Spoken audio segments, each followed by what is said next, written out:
I'm using it to assign work that has to do with speaking. So where they have to make up their own conversations. It's nice because it can keep the flow of the conversation going and in one same spot.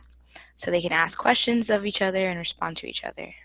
How I use it by so for to have my kids do reflections on, so if we have a discussion in class and they didn't get to share something, or say we listen to a podcast, and so I'll post a prompt and say, based on the podcast, tell me 3 to 5 important points, and then give me your own opinion of, what the final conclusion in the podcast was, or something like that.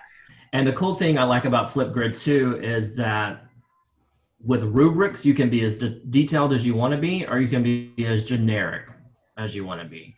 So like for language, I added comprehensibility, fluidity, idea development, and task completion. You can embed videos, you can embed pictures, you can embed links. So they have to kind of go and do something and then come back. I think for language, and I'm assuming this would be for anybody, it brings their stress level down because they're not in front of somebody doing it.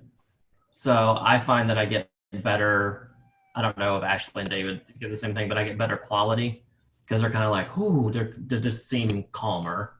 And it's nice because I can give feedback, and if they don't remember something, you have video evidence of it. Like if they messed up, I don't know, grammar or whatever it is. So my kids usually have to do a FlipGrid at least once a week.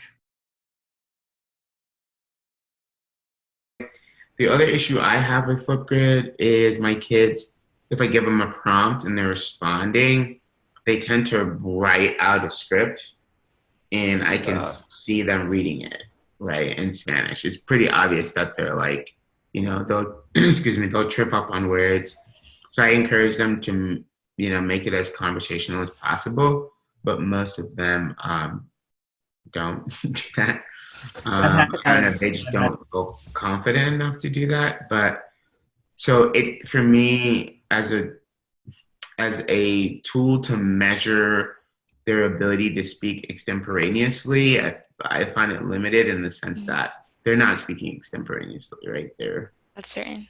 They're reading something they wrote. So you guys all see that? Is everyone? I've seen that. Yeah.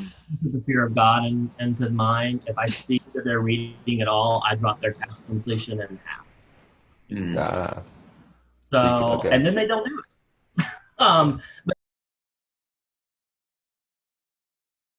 is this something that you all would recommend to folks, going, for, distance learning stuff? I mean, it seems like you can get for me, a little bit, 100%.